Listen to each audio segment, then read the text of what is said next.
Forum TV has extended invitations to members of parliament from all parties for the opportunity to answer questions of interest to the Ukrainian community. Today, Forum TV is pleased to speak with an individual whose work in parliament contributed to establishing a Holodomor Memorial Day and recognized the Ukrainian famine of 1932-33 as an act of genocide. He is the recipient of Ukraine's highest civilian award, the Order of Prince Yaroslav the Wise, in recognition of his historic contribution on behalf of the Ukrainian people. He is also one of the 13 Canadians that were banned by Putin from entering Russia.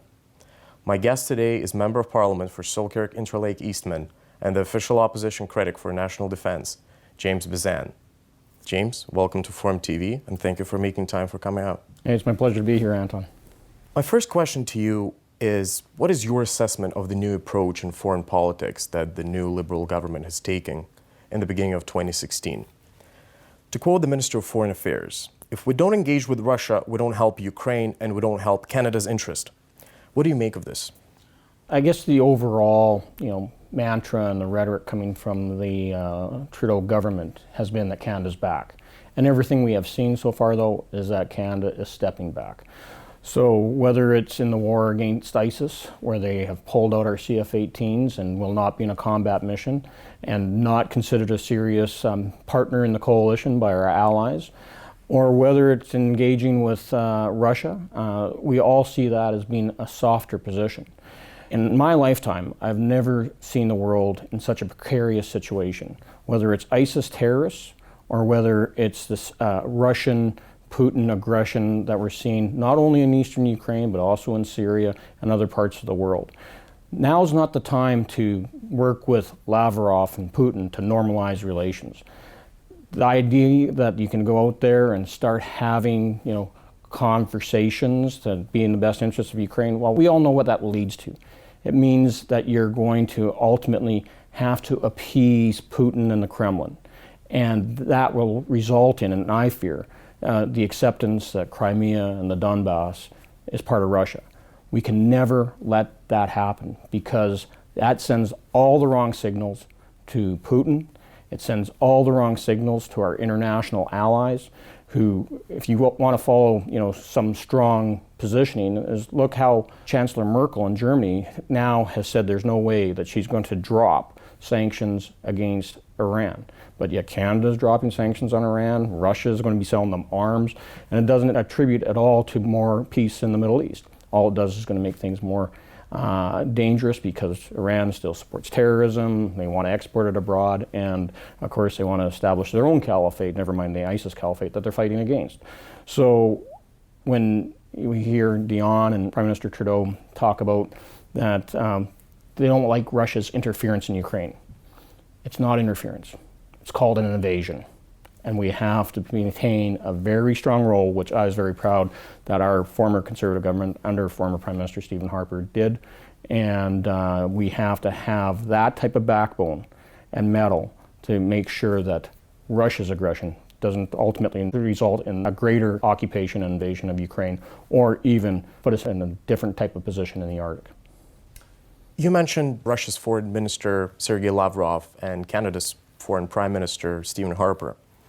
In his annual press conference this year, Lavrov said that he called the last 2 years under Stephen Harper a very non-pragmatic time. And he also said that it's a lost opportunity for Canada. He also called the previous government, including yourself, a Russia-phobic government.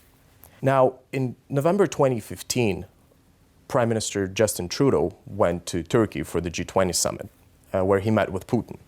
And he made a statement right after meeting him, and I'll quote it. He says, "We, Canada, remain committed to the fact that Russia's interference in Ukraine must cease, that we stand with the Ukrainian people and expect the president engage fully in the peace process." Now, Lavrov, not so long ago, told us that there was this brief meeting between Putin and Trudeau, where both have agreed that they should normalize the relationship after 2 years of estrangement. So what kind of signal does that send to the international community and to Ukraine? We know that Putin is always motivated by our weakness. So when we back off of things like sanctions, if we back off of things like saying that, it's okay if you are sitting in Crimea and agitating in the Donbass with troops and armaments and not honoring the Minsk peace agreements, who cares about the Budapest memorandums? If that's going to be okay, we're going to have our conversations, and we're going to put you back into the G8, and we're going to have meetings at the G20, and who knows what's going to happen with the Arctic Council. That is sending all the wrong messages. Ultimately, Putin and his oligarchs, that whole kleptocracy that he has existing, wants us to ease up on sanctions. He wants us to accept what they've already taken from Ukraine. And we cannot do that. And we know from Putin's own history is that whenever he gets his way, he wants more. And we cannot let that happen. Let's move for a second from Ukraine to Syria. Given Russia's abhorrent record of killing civilians in Syria, and the latest statement by Sergei Lavrov, who said that Russia wants to join the anti-ISIS coalition, how safe do you think it is for Western countries to allow Russia to get involved in the crisis in Syria and become a part of the coalition? It is very disturbing the way Russia has been conducting themselves. They are in there with a different motive. One is, not only are they fighting ISIS, but they're also trying to prop up the Assad regime. And so they're not just fighting ISIS, they're also fighting the rebels. And some of those rebels are backed and trained and embedded with American troops and British troops and French troops and other coalition partners. And it's extremely dangerous because the Russians, as we've seen from recent news reports, are not specific in their targeting. They are completely indiscriminate and have taken out hospitals that are run by Doctors Without Borders. They have hit schools. They are hitting civilian populations. And there is speculation, what is their true motive here, other than popping up the Assad regime and exercising a greater global sphere of influence within the geopolitical region of the Middle East. Some concern is that they are adding to the refugee crisis, to not only destabilize the region, but also put more pressure through migrant refugees flowing to Europe and soaking up valuable resources that cannot be used to bolster defenses in Eastern Europe. So that is one of the major concerns that I have, and that's why I've always welcomed the positions that we took as government, which is to stand in the face of terrorism, but also stand in the face of Russian aggression, or as General Petraeus says, venturism that Putin is engaged in right now. Case in point, last week, NATO ministers were meeting in Brussels, and Russia, instead of trying to be a responsible international partner, engaged in major military exercises along Ukraine's border involving over 8,000 troops. Their buildup in the Arctic is, I think, a very, very much a concern to us here in Canada as they move more troops, their Navy and Air Force, all into Arctic bases to just, again, put pressure not only on Canada, but the United States and other Arctic partners. And to add to that, the invasion of Crimea happened right after the Olympics in Sochi.